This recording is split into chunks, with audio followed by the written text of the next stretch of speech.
Voilà, donc une cuisine là-bas. Donc ce qu'on fait en fait, c'est un petit peu réapprendre aux femmes un petit peu à savoir être. Donc qui est une femme? Donc le savoir-être, se connaître son corps, sa physiologie. Le savoir-faire, ça veut dire ce qu'elles ont comme potentiel, ce qu'elles ont comme, non seulement potentiel, mais ce qu'elles ont comme formation, et puis le savoir-vivre, la cohésion. Donc les manières d'égalité, et donc ici ça nous sert, voilà, de solidarité. Si vous fermez cette porte, vous allez voir toutes nos valeurs, fermez un petit peu. Donc 20 chaises, donc on enlève les tables et là on projette les formations qu'on donne aux femmes. Voilà, alors nous avons nos valeurs, ce centre est comme un arbre. C'est un arbre où on partage d'abord les ressources intellectuelles, les ressources économiques, tout le matériel qu'on peut avoir. C'est un arbre en fait où nous sommes d'abord égaux et nous sommes à l'écoute les uns des autres, nous nous soutenons pour la participation, nous emmenons la solidarité et nous favorisons beaucoup le partenariat. Donc il y a beaucoup de femmes qui font des commerces seuls. Nous favorisons les regroupements économiques, que les femmes se mettent en coopérative, elles vont avancer plus vite parce qu'elles vont amener différentes ressources. Et ce sont nos valeurs, l'éthique, le respect, et nous demandons vraiment que les femmes soient à l'écoute les unes des autres, qu'on partage les idées, de la créativité, l'orientation, le sens de l'orientation, parce que chacun emmène quelque chose. Donc ça, c'est vraiment nos valeurs. Nous demandons à ce que les femmes, pour qu'elles puissent participer, il faut qu'elles méritent et qu'elles démontrent l'excellence. Et alors, nous voulons être le changement qu'on veut voir dans le monde. Donc, sur un pays où il y a des travailleurs, travaillons. Donc, nous voulons vraiment être le changement qu'on veut voir dans le monde. Voilà. Donc, si vous venez à l'extérieur, vous allez les conspices, les impatients. On a mis aussi des plantes qui guérissent, là, les curcuma, l'aloe vera. Et ici, c'était vide en fait. On a trouvé planter. Et il y a moyen de planter dans des choses comme ça. Tout au bout là-bas, il y a l'atelier. Je ne sais pas si vous voulez venir voir. À la fin du jour. Sinon, on a l'atelier de couture industrielle. Donc, les femmes essayent de coudre à la chaîne. Ça veut dire produire des vêtements, mais des vêtements, une reproduction et une multiplication. Et pour vendre, notamment, c'est une vraie vie. Et il y a un autre projet. Vous avez des tapis blancs, tout ça. Or, nous n'avons pas industrialisé. Donc, nous, ici, c'est notre atelier. Malheureusement, pas de courant. Nous sommes vraiment en train de développer ça. Et c'est avec nos propres fonds en compétence.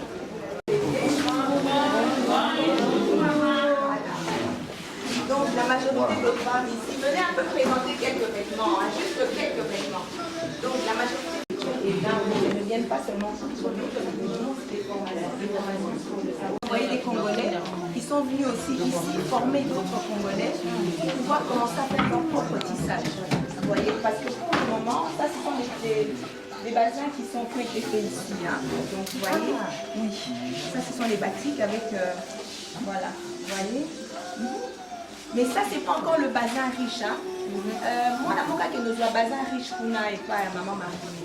Non, non, Moza qui nous a inviter quelqu'un à former les femmes congolaises à les faire. Vous voyez, ça c'est le bazin moins riche. Mais il y a aussi des bazins riches, il y a des bazins moyens. Alors nous voulons, mais par exemple celui-ci, ça c'est un tissu qui vient de la Chine. Parce que la Chine maintenant aussi est en train d'imiter la fabrication des bazins. Mais nous voulons maintenant créer nos propres vêtements.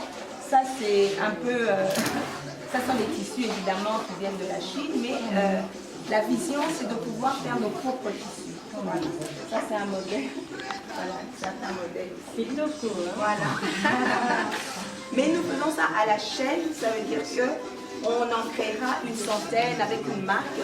Et d'une dame qui s'appelait Cécile Parrain qui est décédée, qui était une grande couturière en Belgique et qui avait la vision de venir industrialiser. Ben si, on peut en vendre, mais bon. C'est vrai. Bon, là, on est encore dans les... Les vêtements ne sont pas encore prêts. Ils sont pas encore prêts. Il y en avait qui sont déjà partis parce qu'on a nos clients à Lubumbashi, mais ceux-là sont encore en confection. Vos impressions un peu rapidement par rapport à l'échange que vous avez eu tout à l'heure avec le président du l'ONG Mambomoto, mais également la visite que vous avez fait de voir ce que les ONG congolais sont en train de faire pour l'avancement du pays. Merci beaucoup. Je venais d'avoir un entretien. Je ne parle pas de visite parce que la visite c'est vraiment quelque chose d'abstrait. Je venais d'avoir un entretien avec Monsieur le Président parce que c'est d'abord et avant tout mon collègue. Et j'ai compris que je n'étais pas atypique par rapport à mon détachement ou ma sortie de notre zone de confort qu'est la magistrature pour nous occuper des questions d'impact social. Et donc la visite que j'ai rendue à mon collègue, donc le président de cette ONG qui s'occupe de la protection de l'environnement, même si a priori on peut penser que c'est dans le cadre de sa communauté, mais c'est beaucoup parce que cette communauté-là ne sort pas du cadre africain. C'est une communauté qui est dans l'Afrique et cela m'a apporté beaucoup d'enseignements. À savoir que son exemple, l'exemple donc de Monsieur le Président, peut être également pratiqué ailleurs. Pratiqué ailleurs parce que comme je le dis souvent, personne ne peut protéger ce qui est en moi mieux que moi-même. Personne ne peut protéger l'environnement de l'Afrique en dehors des Africains eux-mêmes. Parce qu'avant la protection, on va dire, venue d'ailleurs, il y a d'abord une protection traditionnelle qui est restée longtemps sans aucune conséquence négative pour l'humain. Et puis, j'ai compris également que la question de la protection des droits de la femme est une question transversale, qui ne se limite pas à la connaissance, la protection des droits de la femme, mais qui va au-delà de la protection de ces droits, puisque des droits, quand on dit droit, on peut se dire que c'est quelque chose d'unique. Les droits, c'est un ensemble de choses et dont ne peut se départir la question de l'environnement. Les protecteurs initiaux de l'environnement, ce sont d'abord et avant tout les femmes qui ne le font pas seules, qui le font avec les hommes. Et donc, voilà un tout petit peu ce que j'ai appris. Nous allons travailler avec Monsieur le Président dans ce domaine qu'il a choisi, qui n'échappe pas à ce que nous faisons déjà au niveau du Salon de la Femme et du réseau des femmes leaders inspirantes. Oui, je voudrais également dire un mot sur la visite que nous avons effectuée sur les activités de l'ONG. L'entreprise sociale. Voilà, Femmes, Paix et Sécurité, qui en fait résulte de la résolution 1325. Et je l'ai dit il y a quelques jours, nous ne connaissons pas en fait déjà cette résolution, encore moins sa déclinaison de la résolution 1325. C'est pour cette raison que lors du sommet international qui a eu lieu à Libreville, l'une des recommandations fortes était la vulgarisation de la résolution 1325. Il faut la vulgariser, il faudrait que les femmes en prennent conscience, en prennent connaissance et conscience pour mieux la servir et mieux servir ceux qui ont eu cette grande initiative de l'adopter au Conseil de sécurité des Nations Unies, chargé de la paix et de la sécurité dans le monde. Et donc, nous avons constaté qu'il y avait un esprit de solidarité, un esprit d'entraide, un esprit de respect des valeurs qui sont des valeurs immatérielles, mais qui comptent dans cette chaîne de solidarité qui est mise en place par cette organisation non gouvernementale. La formation aux capacités des femmes à connaître leurs droits, connaître non seulement leurs droits, mais les instruments juridiques. C'est-à-dire qu'on ne peut pas continuer à rester comme ça. Non. On fait un pied en avant, un pas en avant, et qu'on invite tout le monde à la réflexion. Ouais. Qu'on invite tout le monde, c'est même les non-politiciens. Mais c'est ce que je dis, que nous on est libre, on peut en parler. Tout à fait. On est libre, c'est-à-dire que dans le cadre de nos forats, on peut intégrer cela. Oui, nous voulons une identité culturelle, mais dans quel espace? À la réunion qu'il y a eu des femmes africaines l'année dernière. Voilà. Elle est juste en face de notre bureau ici. On discute souvent au téléphone. Voilà, par WhatsApp. Elle nous a fait honneur de fêter son anniversaire dans le royaume de Congo. l'année passée, voilà. Je savais même pas que vous étiez à Kinshasa, sinon j'aurais prévenu. Ah, mais j'ai vu que vous aviez une activité, je pense, c'était la semaine passée. Oui, j'ai malheureusement pas pu venir parce que j'avais une autre activité. La santé sexuelle et reproductive. Et lorsque nous faisions nos sensibilisations sur le terrain, nous avons eu l'honneur de rencontrer un partenaire qui est justement Tulel. Je ne sais pas si vous connaissez Tulel, c'est une institution de Bill Gates et qui a aussi son siège ici à Kinshasa, précisément vers Sosimat. Et quand il a remarqué qu'on était plus sur terrain, parce que nous ne sommes pas trop bureaux aussi, nous sommes plus sur terrain dans les sensibilisations, et quand il a vu la volonté et l'envie d'aider la jeunesse, il nous a offert plus de 500 colliers du cycle pour distribuer aux femmes, aux jeunes, surtout aux filles, pour leur permettre de calculer leur cycle menstruel. C'est justement ce que je vais aussi, par l'occasion, vous remettre. Mais j'ai remarqué que ce n'est pas tout le monde qui connaît l'utilisation, parce que nous-mêmes aussi, avant de partager, avant de distribuer, on avait été formés, on a organisé des ateliers au sein de Tulel. On a appris justement, parce que ces colliers, non seulement ça permet aux filles à calculer leur cycle menstruel, même les femmes mariées à planifier leur naissance. À planifier leur naissance, les colliers permettent justement la planification familiale. Donc, je vais brièvement expliquer l'utilisation, mais après, on va distribuer à tout un chacun. Surtout, il faut préciser que ces colliers du cycle, ce n'est pas tout le monde qui doit utiliser. Il y a une catégorie de personnes habilitées à utiliser ces colliers du cycle. Là, dans les colliers, vous verrez, il y a un calendrier. C'est tout au complet en tout cas. Les colliers, il est là. Il y a certains qui connaissent le nom. Vous connaissez, non? Bien sûr. Les colliers du cycle. Et il y a les calendriers. Et ça, c'est justement un papier qui... la fonctionnalité et tout. Ça, c'est les calendriers. Parce qu'on sous-entend que ces colliers du cycle est représenté... D'abord, les colliers du cycle, c'est une méthode de jour fixe. C'est une parmi les méthodes de contraception, en fait, comme les préservatifs, les autres. Maintenant, Tulel, qui est initiateur ou fabricateur de ces colliers, s'est dit, au lieu de pousser les gens à toujours utiliser d'autres méthodes contraceptives artificielles peut-être, ça c'est vraiment naturel. Ça, tu n'as pas besoin d'avoir une maladie quelconque ou quoi que ce soit, parce qu'il suffit juste de comprendre comment utiliser. Tu peux calculer toi-même et si tu es éligible, tu verras que tu ne vas pas connaître des grossesses inattendues, non désirées, et puis planifier aussi les naissances comme il faut. Alors comment comprendre cela? Déjà, ces colliers est représenté, les perles que vous voyez sont représentées en termes de jours. Ce sont de jours. Quand vous comptez ici, il y a 32 perles. Et ce sont les 32 jours. Les 32 jours, c'est justement les cycles d'une femme. Parce que nous savons tous que la femme chaque femme a son cycle particulier. Il y a celles qui ont les cycles courts, moyens et longs. Maintenant, ici, on a adapté au cycle moyen. Une femme qui a un cycle long ne peut pas utiliser ses colliers parce que le cycle long varie de 32 à 36 jours. Celle qui a le cycle moyen qui varie de 26 à 32 jours peut utiliser. Et celle qui a un cycle de 22 jusqu'à 25 ne peut pas utiliser ses colliers du cycle parce que là on sous-entend qu'elle verra ses règles 2 fois le mois.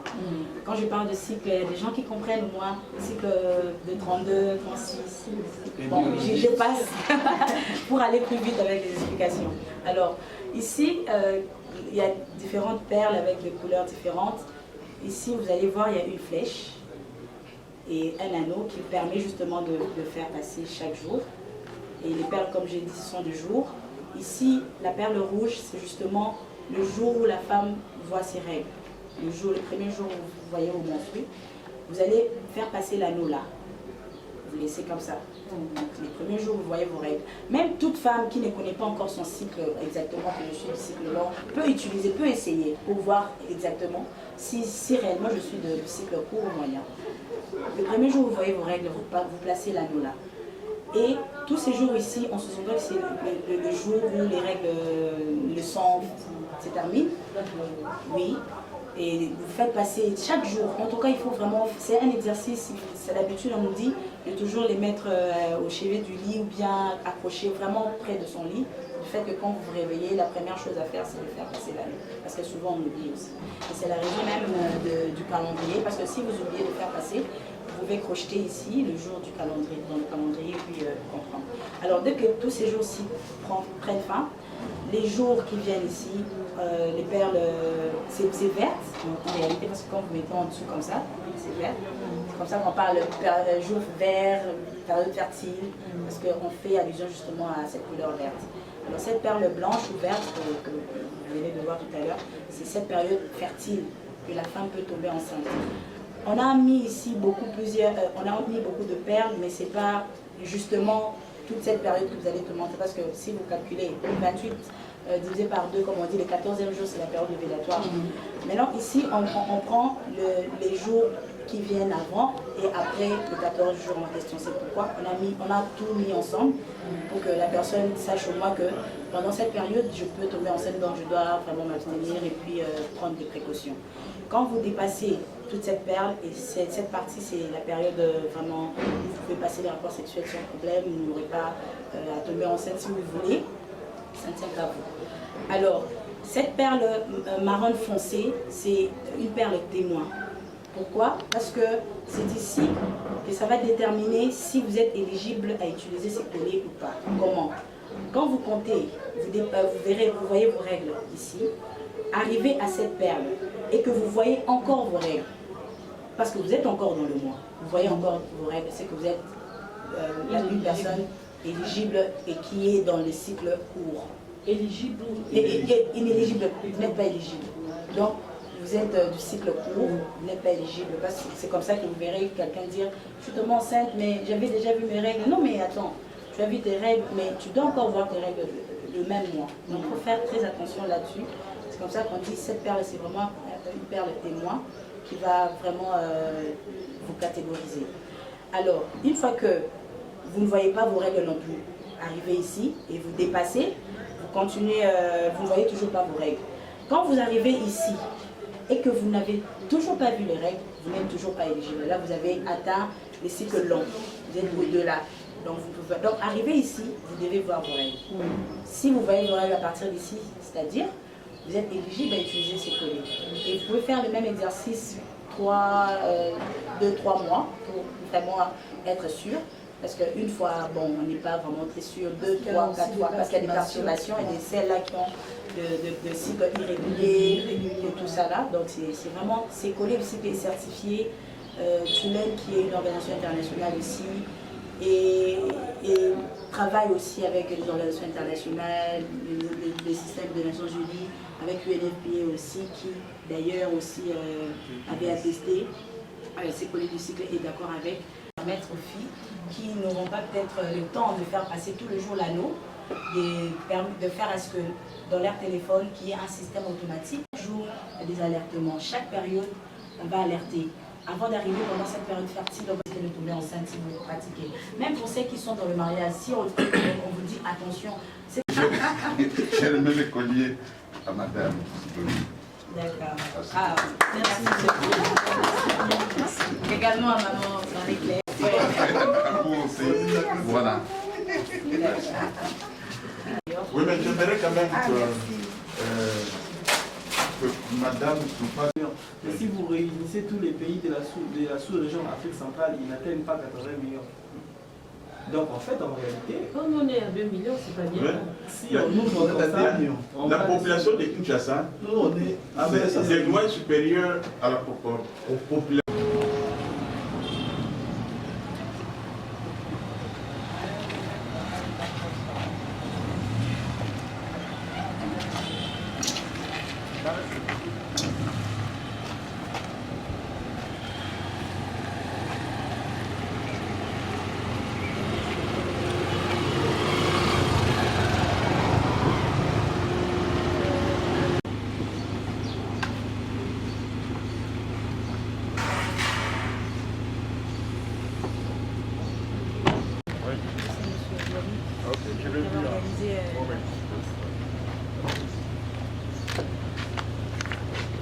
Bonjour madame, chers collègues. Chers collègues. Enchanté. Bienvenue.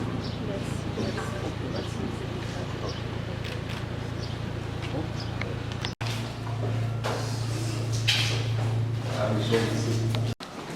Et voilà.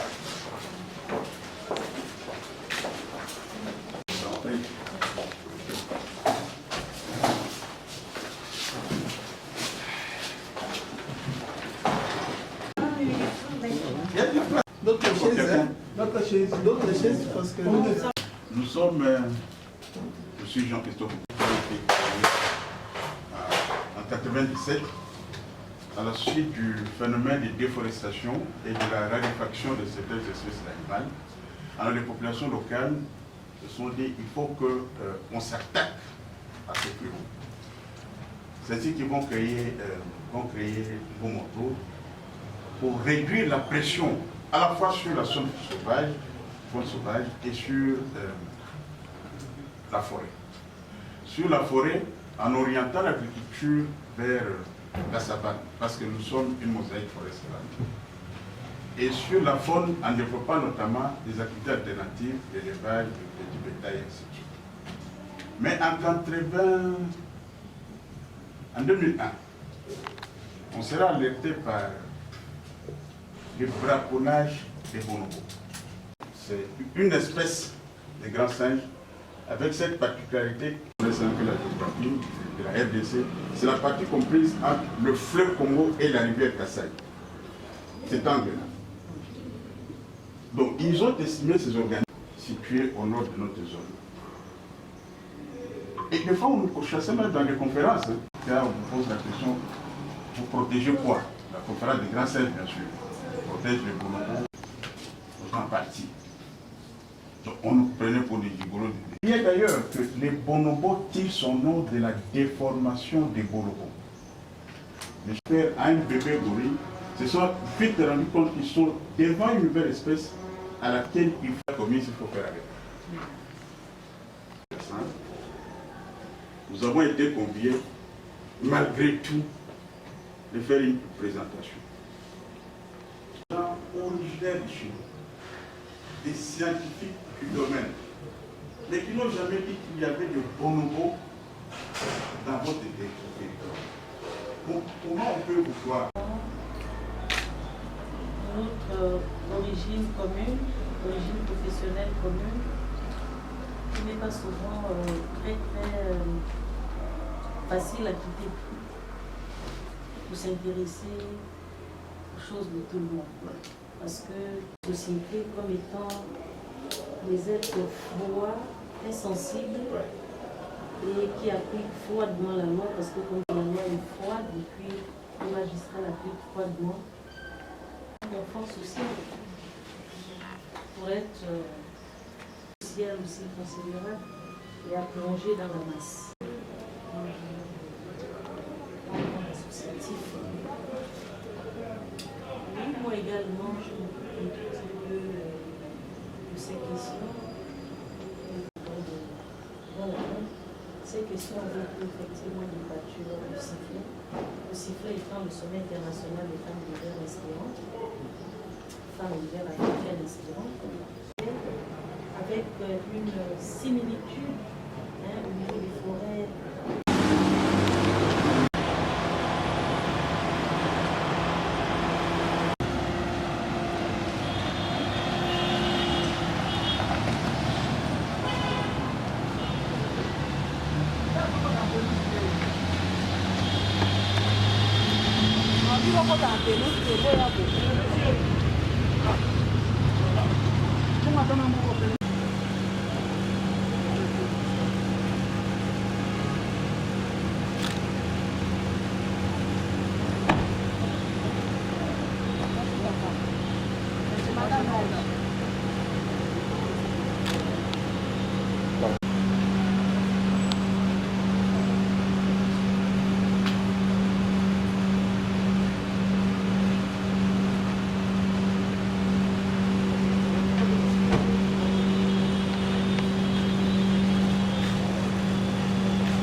Quand vous vous engagez dans la gouvernance, qu'on vous donne un poste, grand ou petit, je ne sais pas, mais ça marche.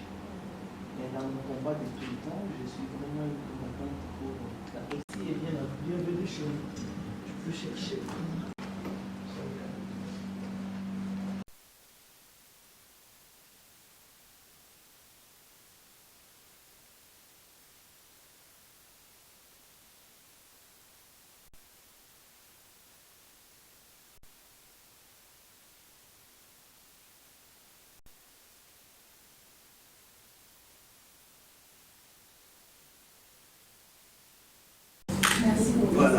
actuellement, je suis présidente du secteur de la culture dans la CAC, donc parce que vous êtes dans la bonne chambre.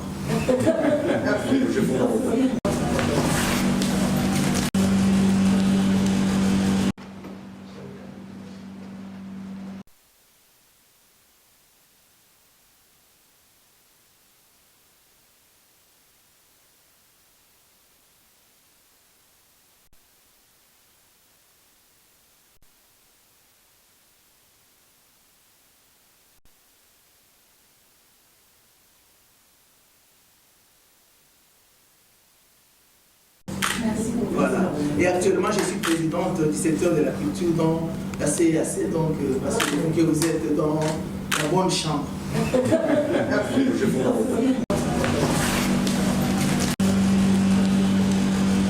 Vous avez rencontré le ministre des Affaires sociales, le ministre du Commerce extérieur aujourd'hui, la ministre de la Culture. On peut savoir pourquoi vous avez tenu à rencontrer la ministre de la Culture et autour de quoi a été votre échange?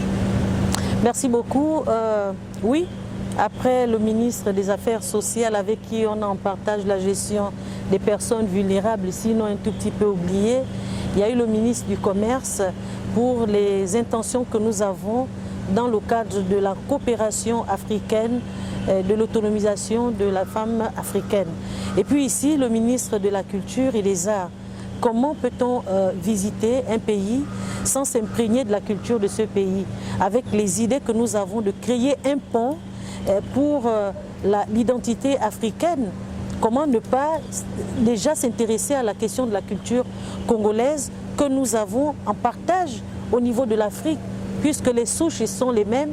Il n'y a que l'exception, ce sont les spécificités qu'on trouve dans chaque culture. C'était pour moi intéressant et important de rencontrer le ministre de la Culture, avec qui j'ai eu des échanges très fructueux, ce de temps que nous sommes de la même souche, c'est-à-dire des juristes. Donc le langage était tout à fait aisé et compréhensible de partie à partie. Je sors d'ici vraiment rempli et très très honoré. Et à l'issue de cela, est-ce qu'on peut attendre prochainement que peut se ressortir de cet échange entre vous et la ministre de la Culture?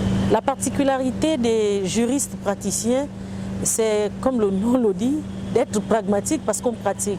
Ce qui fait que même quand on nous sort de notre, on va dire ça comme ça, notre confort professionnel, pour nous mettre dans un moule où il y a d'autres questions plus grandes à régler, nous gardons ce pragmatisme.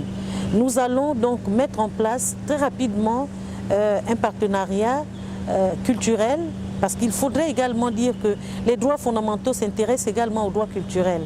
Et ce partenariat va certainement se décliner par un certain nombre d'organisations que nous allons mettre ensemble au niveau de l'Afrique. Merci.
Quand vous vous engagez dans la gouvernance, qu'on vous donne un poste, grand ou petit, je ne sais pas, mais ça marche.